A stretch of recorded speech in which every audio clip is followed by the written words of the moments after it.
Chapter kedua, di kelas.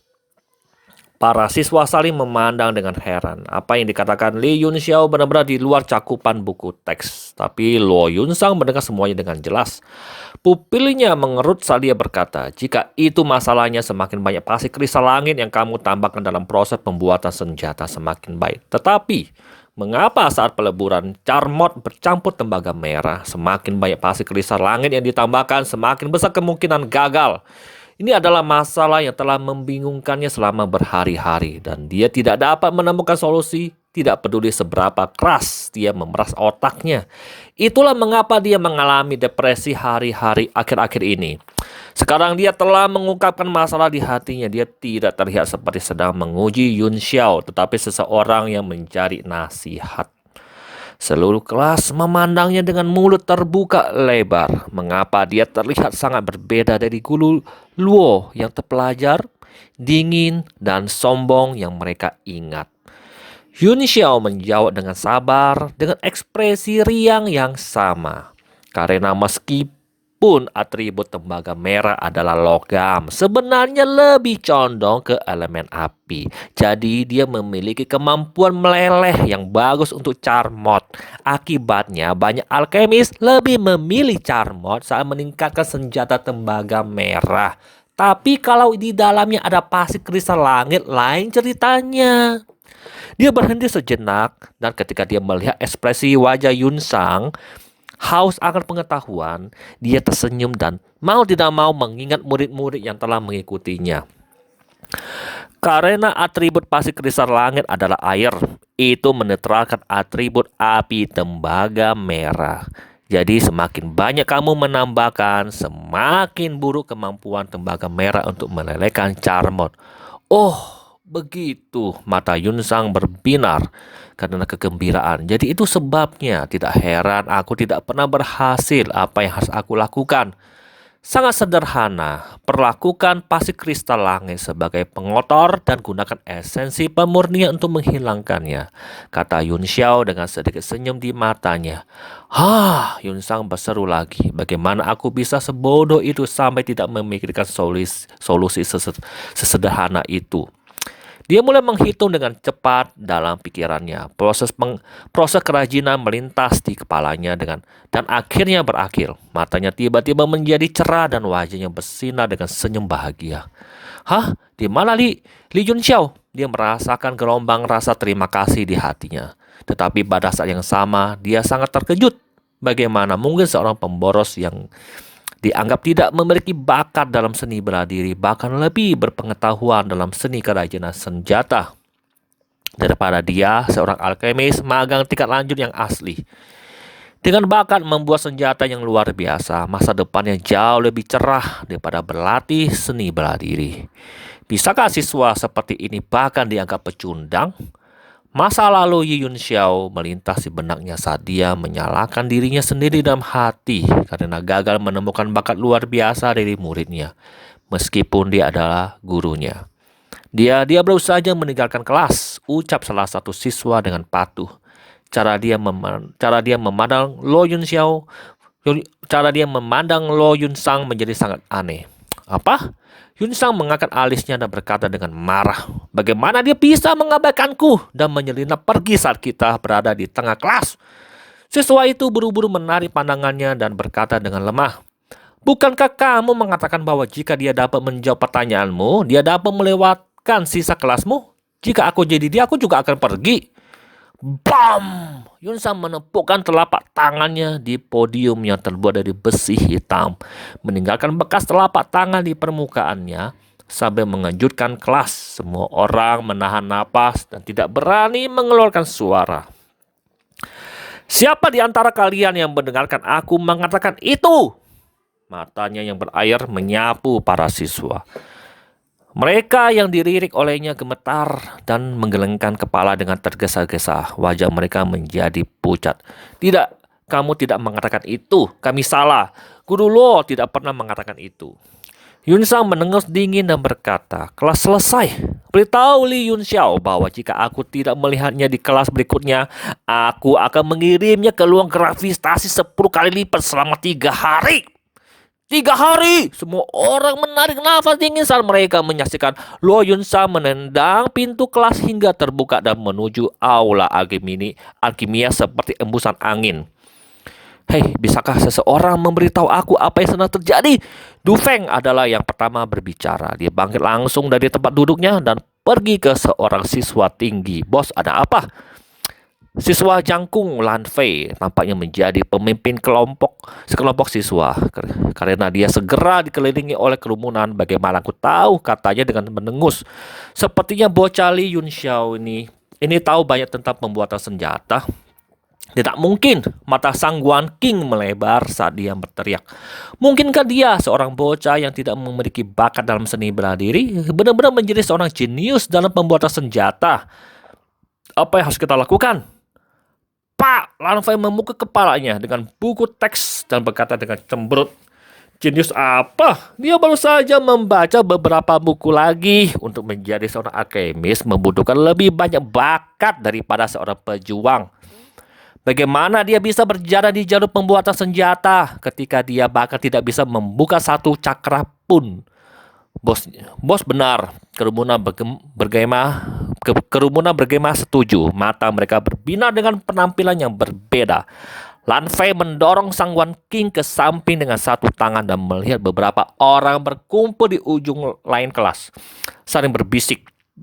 Dia mencibir dan berkata dengan keras, "Tidak ada yang memberitahu Li Yunxiao apa yang dikatakan guru Lo barusan jika dia menghadiri kelas berikutnya."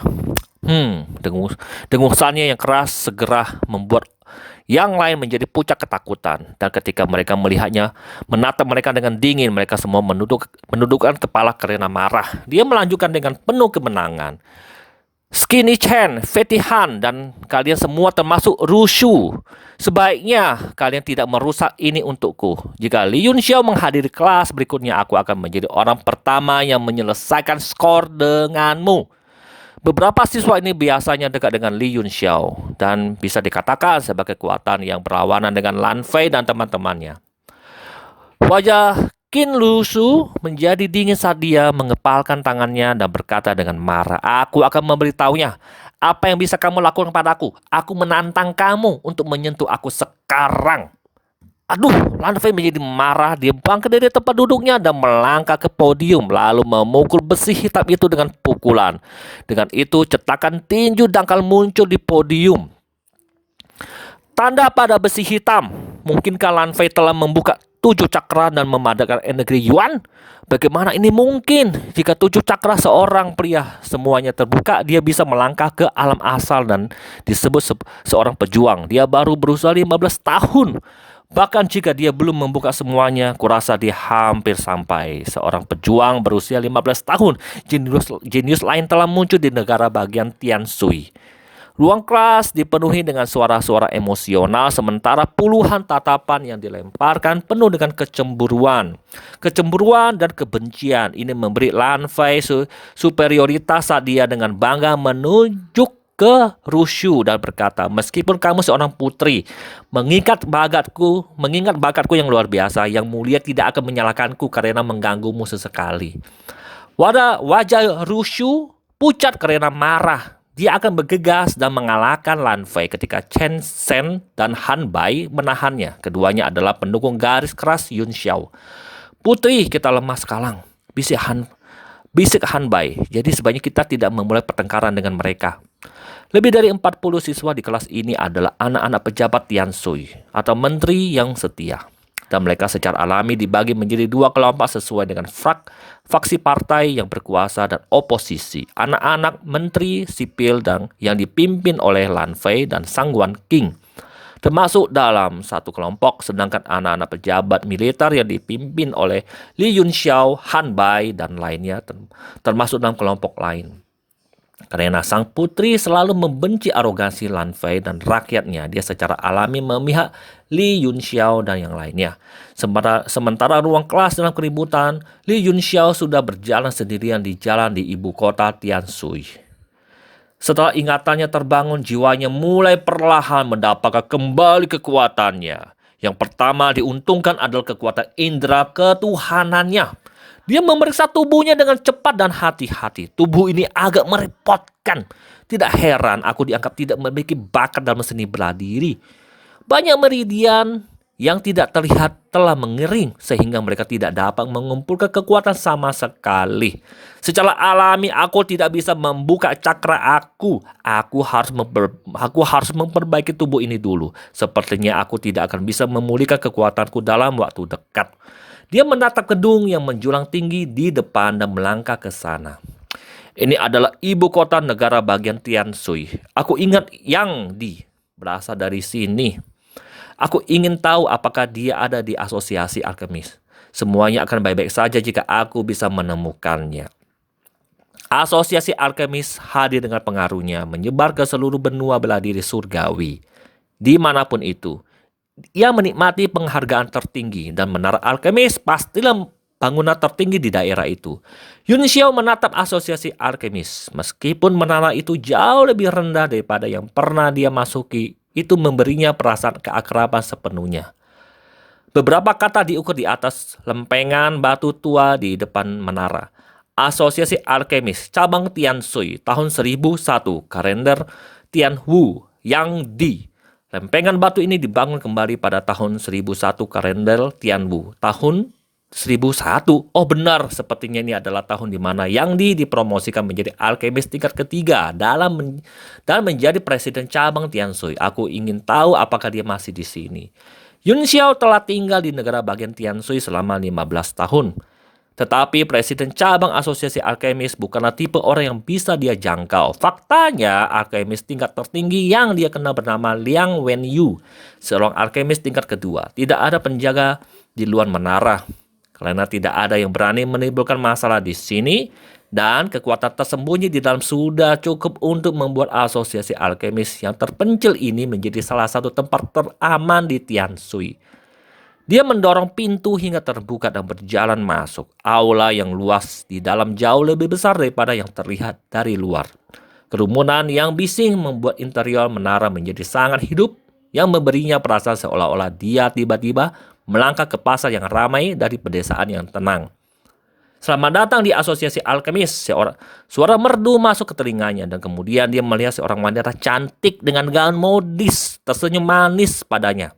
Apa yang bisa aku lakukan untuk kamu, tuan kecilku sayang? Dia adalah pelayan yang dimiliki setiap asosiasi alkemis yang berspesialisasi dalam menerima tamu. Di masa lalu, setiap kali dia mengunjungi asosiasi, para pelayan selalu menyambutnya dengan hormat, dengan kepala tertunduk. Dia belum pernah melihat sapaan yang santai dan lembut selama bertahun-tahun. Yun Xiao tersenyum tipis dan berkata, "Tuan kecil." Pelayan yang bernama Lu Yao tersenyum manis dan berkata, "Kamu adalah tuan termuda yang pernah aku terima. Dapatkah aku membantu kamu?" Meskipun dia memiliki senyum yang indah di wajahnya, dia memberi perhatian ekstra pada Yun Xiao di dalam.